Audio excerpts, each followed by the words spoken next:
Salut mes amis, j'espère que tout le monde va bien, moi c'est la forme. Ça y est, dans quelques heures la Coupe du Monde va commencer, donc avec grande impatience on va débuter ça. D'ici là, il reste un épisode donc pour voir ma petite série, voir chaque poule, quelle équipe il y a dedans, quel joueur à suivre et mon petit prono qui va sortir avec une surprise, je vous annonce tout de suite. Donc si ça vous intéresse, vous pouvez aller voir directement. D'ici là, on va commencer donc par nos poules, la poule B et la poule C. Nous allons tout de suite commencer par le Portugal. Le Portugal, nous avons que 7000 licenciés, ce qui correspond à 0,07% de la population globale du pays. Donc vraiment, c'est tourné vers le foot, comme on le sait bien. Ils sont 16e au rang mondial actuellement. Et puis le mieux qu'ils ont fait, donc c'est 5e de poule, donc, parce qu'ils ont fait qu'une fois la Coupe du Monde. Là, à chaque fois, je vous mets le calendrier, vous pouvez le voir, ça vous intéresse de regarder ces matchs-là.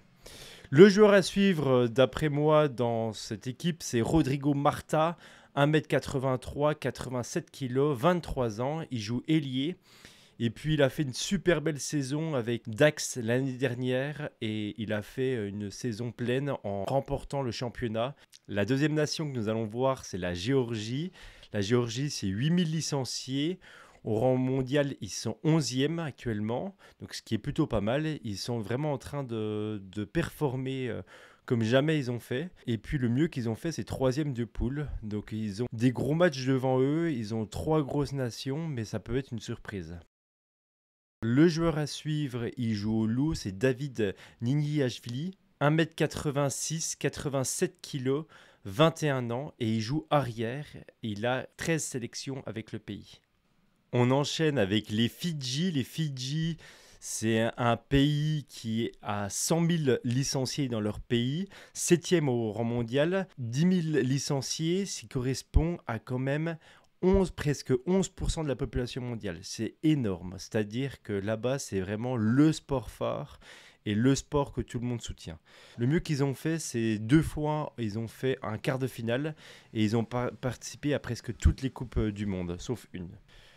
Le joueur à suivre, il est connu en top 14 depuis des années, Joshua Tussova. Il est passé par Toulon, le Loup et maintenant il a signé au Racing. 1m81, 113 kg, 29 ans, ailier au centre. Il a 21 sélections et 9 essais. C'est un joueur ultra puissant, très rapide. Avec ce joueur-là, c'est Q sur Q. S'il y a un joueur à la Coupe du Monde qu'il ne faut pas louper, c'est sûrement ce joueur-là. Il est magnifique à voir jouer. L'Australie, c'est 328 000 licenciés, donc un énorme vivier de joueurs qui correspond à 1,3% de la population. 9e actuellement en rang mondial, ils sont 2 fois champions du monde et ils ont participé à toutes les Coupes du Monde.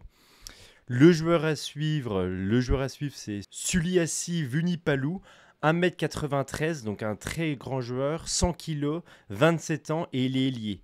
Il n'a qu'une sélection, c'est contre l'équipe de France et on l'a vu, ses capacités à capter les ballons en l'air, c'est un super joueur pour ça, il est très performant à suivre. Le Pays de Galles. Au Pays de Galles, on retrouve 47 000 licenciés, ce qui correspond à 1,5% de la population du pays.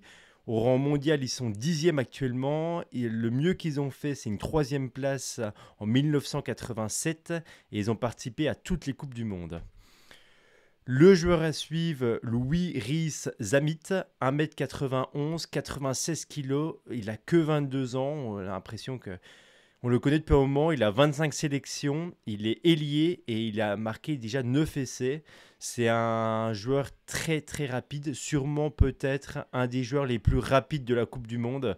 Vous allez voir, ça va très très vite une fois qu'il est lancé. La Roumanie, on retrouve presque 9000 licenciés dans le pays. Au rang mondial, actuellement, ils sont 19e mondiaux. Ils n'ont qu'une victoire dans les Coupes du Monde qu'ils ont fait, mais ils ont participé presque à toutes les Coupes du Monde. Le joueur à suivre, il est centre, il s'appelle Taylor Gontignac et il fait 1m85 pour 95 kg. Il a 23 ans et il est centre à Rouen. Il a 5 sélections dans son pays. C'est un joueur très puissant et très rapide qui peut déchirer des rideaux. Les Tonga. Les Tonga, ils ont que 2000 licenciés dans leur pays, donc c'est un vivier très très juste qu'ils ont, très limité. Ils sont 15e au rang mondial actuellement. Le mieux qu'ils ont fait, c'est 3e de poule. Ils ont participé presque à toutes les Coupes du Monde. Le joueur à suivre, on le connaît bien, Georges Moala. Il joue centre, 1m88, 89 kg. Il a 32 ans, il a 3 sélections avec le Tonga et il a surtout 4 sélections avec la Nouvelle-Zélande en tant que centre. Donc c'est un joueur qui va leur apporter beaucoup. L'Écosse, ils sont 42 000 licenciés dans leur pays. Ils n'ont jamais été aussi bien classés au rang mondial, ils sont 5e. Le mieux qu'ils ont fait, c'est 4e de la Coupe du Monde. Ils ont participé à toutes les Coupes du Monde. Le joueur à suivre, sans aucun doute, c'est Finn Russell, leur numéro 10, leur demi d'ouverture. 1m82, 93 kg, 30 ans.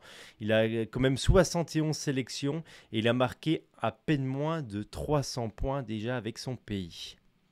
Les Irlandais, ils sont premiers au classement mondial actuellement, donc c'est l'équipe à battre. C'est 44 000 licenciés dans leur pays, ils ont fait 7 fois une quart de finale, mais ils n'ont jamais atteint les demi-finales. Participation, bien sûr, 9 sur 9, c'est peut-être leur année. Le joueur à suivre, leur numéro 9, Jamison Gibson Park. 1m75, 80 kg, 31 ans, donc il est demi-mêlée, il a 26 sélections et 3 essais. C'est vraiment lui qui arrive à mettre le rythme et c'est un joueur hyper important à cette équipe comme elle est construite. Et je vais finir cette présentation par les champions du monde en titre, l'Afrique du Sud. Un vivier de joueurs immenses, de rugbyman immenses dans leur pays, 550 000 licenciés de rugby dans leur pays. Rang mondial, actuellement, ils sont 2e. Ils sont 3 fois champions du monde et c'est eux qui sont champions du monde en titre. Ils ont participé à 7 Coupes du Monde. Le joueur à suivre, ça va être leur numéro 10, Mani Ilbok, 1m84, 80 kg, 26 ans. Il a 8 sélections. C'est un joueur qui arrive à mettre un tempo à cette équipe, qui est une équipe très très puissante et qui a un super coup de pied et qui peut vite faire avancer et devenir donc du coup très dangereux avec des touches bien placées. La page prono de cette poule C. La poule C, si on fait tableau blanc sur cette poule C, je vois finir en dernier le Portugal. Le Portugal qui est quand même beaucoup plus faible que les autres équipes. Je pense que ça va être très difficile pour eux de gagner un match. En revanche, qui va gagner tous les matchs? Je pense que l'Australie va battre tout le monde et va sortir en tête, suivi par une surprise, les Fidji. Les Fidji, je pense qu'ils vont réussir à sortir leur épingle du jeu, même s'ils ont perdu leur numéro 10, qui est un super booter, qui était un joueur très important pour eux. Je pense qu'ils vont quand même réussir à sortir de ce groupe en prenant la 2e place. Le deuxième prono surprise que je vais sortir, en 3e place, je vais mettre la Géorgie. Je pense qu'ils vont finir devant le Pays de Galles. La Géorgie, pour moi, c'est plus fort que le Pays de Galles, surtout sur un match. C'est le dernier match à jouer pour eux. Ça sera très important, surtout que, d'après moi, je pense que le Pays de Galles va perdre contre le Fidji et contre l'Australie. Donc, ça va être une finale pour la 3e place, ce dernier match. Et la Géorgie a de quoi inquiéter le Pays de Galles. Et enfin, pour finir les pronos de la poule B. La poule B, c'est la poule de la mort avec 3 énormes nations. Une qui est classée première, une 2e, une 5e mondiale. Donc qui va réussir à sortir de cette poule? Quelle équipe va perdre? D'après moi, donc en dernière place, si on fait tableau blanc là-dessus, ça va être la Roumanie. La Roumanie, pour eux, ça va être très dur de gagner un match. Et je pense surtout qu'ils vont prendre des grosses valises contre les 3 gros de cette poule. Pour que les 3 gros, si par malheur ils font un match nul, ça va compter le goal average. Donc du coup, la Roumanie, je pense que ça va être très dur pour eux. Et ils vont repartir les valises pleines, comme on dit. Devant, ça va être les Tonga. Qui je vois finir premier de ce groupe invaincu, l'Afrique du Sud. L'Afrique du Sud très costaud. Et suivi par l'Écosse. L'Écosse et donc l'Irlande qui ne sortirait pas de ce groupe. Pourquoi j'ai mis ce classement-là? À nouveau, je vois l'Afrique du Sud remporter tous ses matchs. L'Écosse donc perd contre l'Afrique du Sud, l'Irlande perd contre l'Afrique du Sud. Et le dernier match de la poule, Écosse-Irlande, une finale. Donc directement un 8e de finale ici. Je vois donc l'Écosse au mental, l'Irlande à la Coupe du Monde, souvent ils peuvent flanchir et être en dessous de leur performance. Donc pour moi, ici c'est la surprise, l'Irlande qui est classée numéro 1 mondial actuellement. Je la vois sortir en phase de poule. Voilà, cette petite série se termine. J'espère que ça vous a plu, j'espère que vous avez appris des choses. Moi, je l'ai fait avec le cœur. J'ai eu beaucoup de plaisir à vous le partager, à m'intéresser à chaque équipe et à chaque joueur.